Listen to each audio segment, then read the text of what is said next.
You're on the John Fredericks Radio Network and the John Fredericks Radio app, and I am your Godzilla of the truth in America, your oracle of the deplorables. We're on Facebook Live. Thanks for being with us. Leon Benjamin in studio. Leon looking good, running for Congress. Yes. District 4 in Yes. Virginia. That'll be decided November 3rd against Don McEachin. McEachin a big favorite there, but Leon, everywhere I hear you go, you're making noise, you're gaining votes. Very exciting campaign.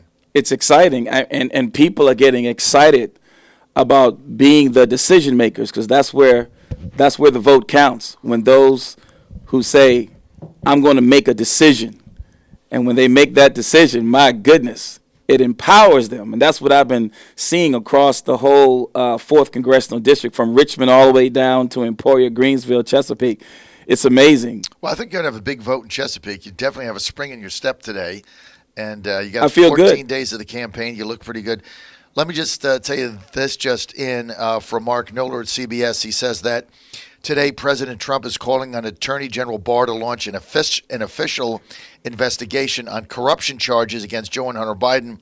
And Trump said this is major corruption. Trump said this about 15 minutes ago on Fox and Friends on Fox News. And he said it has to be known before the election. We've got to get the Attorney General to act and act fast, said Trump. Leon, what do you make of this bombshell here, this server, this hard drive that's come out, the allegations against Biden? What do you make of this thing? It's incredible. I mean, where's this stuff been all this time? And to come at the time it's coming now, I just believe it's just been incredible how this information is just coming forth at such a very incredible time. Well, the fact that allegedly the FBI had this, and the director Ray had it last October or last November, and here it is. It's taken them 12 months, and they still, if it hadn't been the article in the New York Post, it still wouldn't have come out. And if you're Bernie Sanders, how do you feel right now? I think he's feeling like he got sidetracked again. Screwed again. Yeah, one more time. They took it from him again, and now he's on the sidelines, hoping that his package will be incited, I guess, on the Biden platform. But there is no hope now. I think everything that's coming out right now, the people are now going to start to be very skeptical about what has really been going on. Mm-hmm. And that's like I said, where's this information been? I mean, it's for right now, for it to come out right now, it just means that some people are really getting skeptical about the platforms of Biden and Harris. Mm-hmm. Do they really mean what they say they want to do? Mm-hmm. Are they serious about raising taxes? Mm-hmm. About taking away our fossil fuels? Well, you saw one. Are they serious? One big rapper, 50 Cent, I think. 50 Cent. I heard. Name. Is that Kara? Is that what I say? 50. Is it 50 Cent? 50. 50 Cent. 50 Cent. 50. 50 Cent came out today, and he said, "I looked up. What is it? Ice Cube. Yeah, but I heard about 50 Cent. No, 50 Cent came out today. Said Ice Cube was like, he didn't like the fact that he didn't like the tax increase, and he's voting for Trump. The tax bracket that he was going to be in, and almost 50% of his money was going to be 62%. He said, of my money was going to taxes. Yeah, he's like, So he says, I don't want to be 20 Cent. That's good. Thank you. I don't want to be 20 Cent. I want to be 50 reality Cent. Hit. Reality hit. It's and starting to hit people now. I think reality is about to hit a lot of Americans, and especially in the 4th Congressional District. It's like reality. Missing McEachin, that's what I call him. The reality is hitting. What has been done, what's going on. And I think people are now starting to awaken. I think the seriousness, the cruciality of this election across the board, from east to west, it doesn't matter. Mm-hmm. People are waking up. And they're saying, what do I really want? Reality speaking. Mm-hmm. When I get up in the morning, do I want to see my bills, and then I see my paycheck, and the difference between what I could be having on a Trump and Pence ticket and a Benjamin ticket? Now I'm looking at taxes up. Mm-hmm. I'm looking at fossil fuels gone. I'm looking at solar power. The wind is not going to blow every day. Right. I'm looking at my education. Right. Where the schools are still shut down. So don't you feel you got 2 weeks left? You got 14 days 14, left. Still 14 days. Nationwide, 100 million people have not voted. So we're going to have a big vote on Election Day. But don't you feel in the last 48 hours things are starting to turn? Like Trump is starting to surge again. I feel a surge. What do you look for in the debate tomorrow night? What I look for is a calmness. To be honest with you, I think with all the 2 against 1, we got it now. Now it's time for President Trump, and I'm just saying this if he's hearing right now, just relax. Be presidential. Be presidential. Relax. Calm down. Let the facts tell the story. I like to say it like this. Stories sell, but facts tell. I like that. Let the facts tell. Let the facts tell it. The facts are out there. It's being laid out right now. And all he has to do now is ride in his presidential chariot, okay, and allow the facts to tell it. And when they bring up stuff, he can just point to the facts now. He doesn't have to say you're not fair or this. It's all coming out now. It's all going to come out. All the facts are coming out. Yeah. And if the Wall Street, what the rumor I've heard, what the fake news media has tried to do with this Hunter Biden, Joe Biden corruption allegation is just circle it with a fence. And as long as they can contain it to the New York Post and to papers like mine, the Virginia Star, as long as they can contain it, they can say, well, it's not real, it's fake, it's made up, it's the Russians. As soon as one legit media company other than the Post or me breaks it, Washington Post, Wall Street Journal, it's over. The thing will then collapse. That's what they're afraid of. And I've heard from a number of people last night and early when I got up that the Wall Street Journal is on the verge of popping this story. And when they do that, it's over. Biden will lose. Do you think the spirit of because journalism, then the dam breaks. Yeah, the spirit of journalism is coming back. Well, where people actually say, look, we can't keep fighting against this. It's right in front of our face. All the journalists will not ask a question. And one guy from CBS asks a question about the emails, and Biden says, well, I knew you were going to ask that. You're part of the Smear campaign. The guy's with CBS. Are you kidding me? That's a left-wing organization.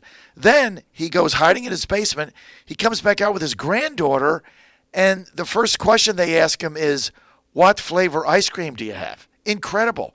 I mean, it's just what they're doing. But as long as they can blast the New York Post and blast Fox, they can keep it contained. As soon as this story pops by some entity like the Wall Street Journal, the dam breaks, and then everybody's got to get in on it. And Biden's got some explaining to do. And he's not. Look, he's trying to run out the clock. If this was 5 days before, he might get there. 2 weeks, you can't do it. You can't do it in 2 weeks. That's a lot of time. You can't do it. And they've not denied any of it. They've not denied it. They've not denied the existence of the emails. I haven't heard Benjamin, anything. Right? I mean, this stretch right here, I've seen things change just in a 48-hour cycle. My whole campaign team is just saying, wow. In just 48 hours, look how things, what a world of difference makes when certain information now is laid out there right in front of us. We have to act on it. And I think delayed obedience is sin. when you don't say anything, everybody's gonna say, "Oh, well, he didn't say anything. He delayed." All right, tell us about your campaign. We're with Leon Benjamin here, a good friend of mine. I want to tell you a story about Leon. I first met Leon. Can I tell this story? Go ahead. I first met Leon in, I think it was June or July of 2015. And Trump did a rally at Richmond at the Coliseum. Yeah. And it was still in 2015. It was very early. And we had a big crowd there. I went live on the radio. And the thing was over, and we were cleaning up, trying to get out of there. And I was the MC that night. And I go upstairs, and I'm trying to get my bags, and I got all the equipment stuff. And who's standing there but Leon Benjamin? And he introduced himself. He came over to me. He says, "I'm Brother Benjamin." Yes. I said, "Hey, Leon." And I went up. This is a true story. Back then I was still smoking. I went up to smoke a cigarette. And so he saw me smoking the cigarette, and he says, "You know those are bad for you, dude. How old are you?" And I'm like, well, let's see. At the time I was 58. He's like, "Dude, man, I'd like to keep you around because you did a really good job tonight." I loved it. Do you have a family? I'm like, "Well, yeah, I got 3 kids." He's like, "Man, you just shouldn't be smoking that. It's bad for your family. Think about your family, John." And I'm like, I just put the thing out and spit it out. And I'm like, I don't want to have my cigarette. Leave me alone, Leon, brother Ben. And like, brother of what? Like, who are you? That's how we first met. Yeah. And you were one of the earliest, most vociferous Trump supporters in Virginia. You were there that night.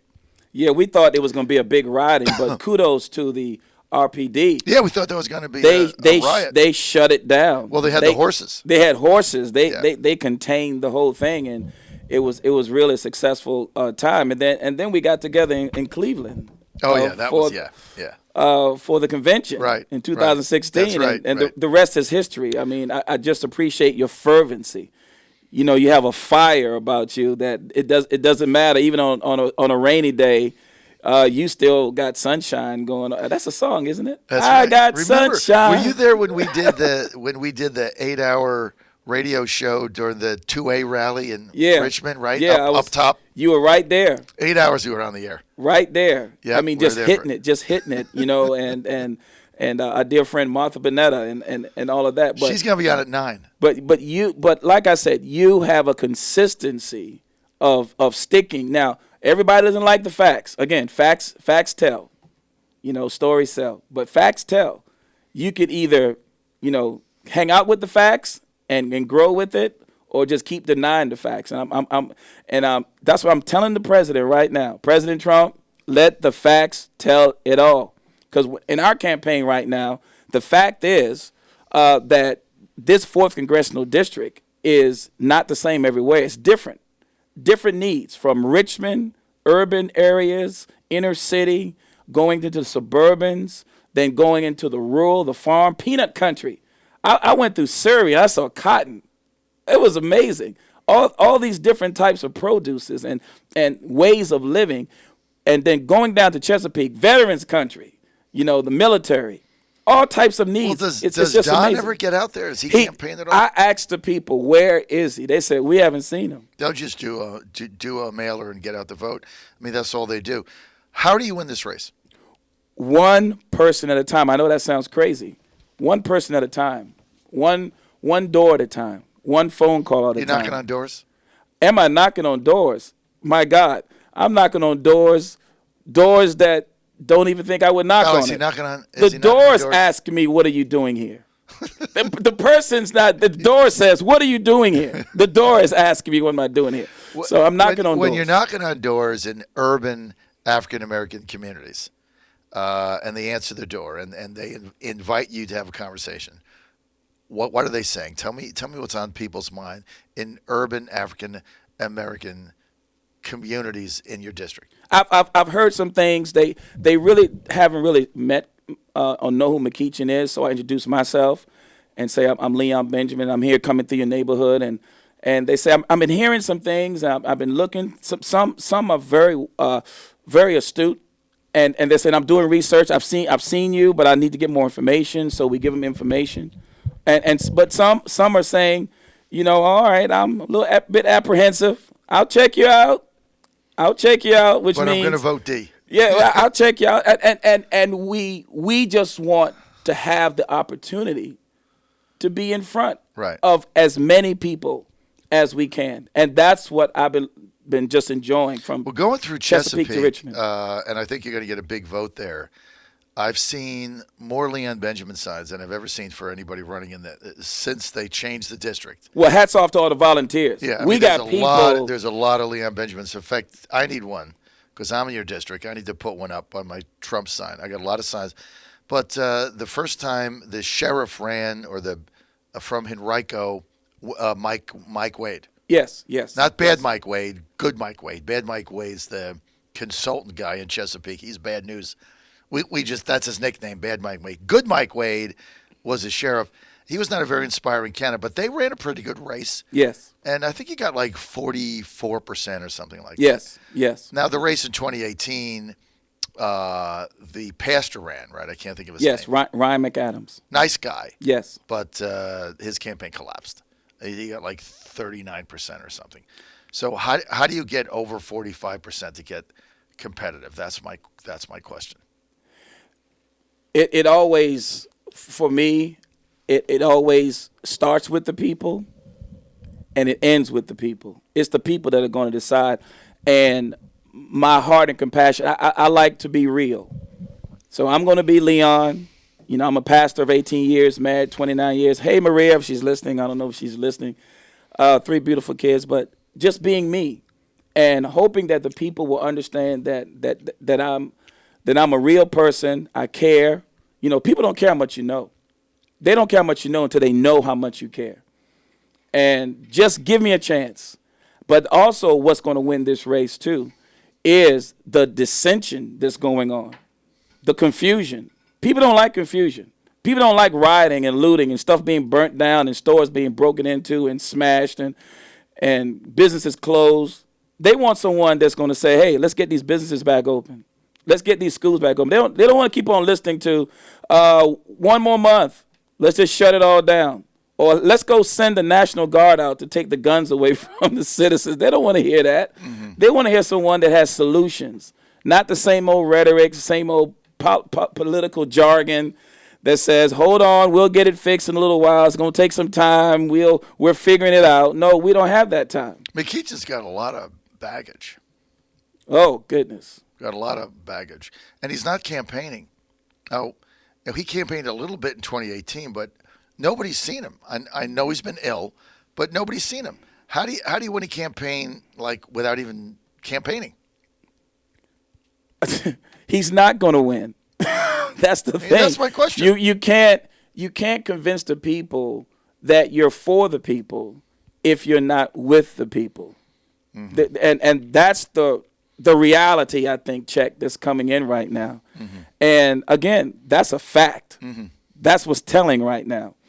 And what I want to do is just let the fourth know that we need you, every one of them, to get out to vote. Don't get discouraged. Don't fear. Get to the polls. Mm-hmm. October 31st is the last day to vote early. Get out. Don't say my voice not going to be heard. Young people, 18 and up, don't say, oh, I'm voting. No, get out and vote. Go to my website, benjaminforcongress.com, and say, Benjamin, I'm with you. I'm going to vote. I'm going to vote for you. And all my baby boomers, please, you know what's at stake. Come on. We need a conservative, value-based country again that can get this economy back up and going, get small businesses back up and going. We need a principled approach again, not this radical approach to blowing up, bombing, rioting, looting, burning everything down. That's not going to get our nation up and going again. Leon Benjamin, what do you say to the parents out there whose school-age children are on some kind of internet platform right now that really want to get their kids back to school? What's your message to them? For some of the parents, it's great. The kids are doing great. But for some parents who need that still one-on-one, that touch, some have disabilities, I'm saying to you, don't lose hope. We're going to get the schools back open safely. We can get the schools back open safely in the midst of this COVID-19. There are proven methods now that are working. If Walmart can open and the liquor stores, I think we can get the schools open too, and we can do it safely. Now, those are doing virtual learning. I call it the money follows the child. I think the parents need more options by giving them some money, paying them. Look, their homes are like businesses now. They're teaching, they're feeding. They might as well be running a home-based business. Let's encourage the parents that they can do this thing and we can get those kids back to school. Let me just say that Leon does know his audience. Got me this T-shirt, and as soon as he brought it in, I threw it over there. I figured, it's going to be like an extra large. I'll give it to my 16-year-old. Gets me a XXX, right? I love you, so John. I am really excited. Nobody gets me a XXX. I'm putting this on today, right? I love this shirt. 3X, baby. 3X. Thank you. You know your audience. God Leon, bless you, man. Good luck. Website again. My website again is Benjamin4 Congress.com, the number 4.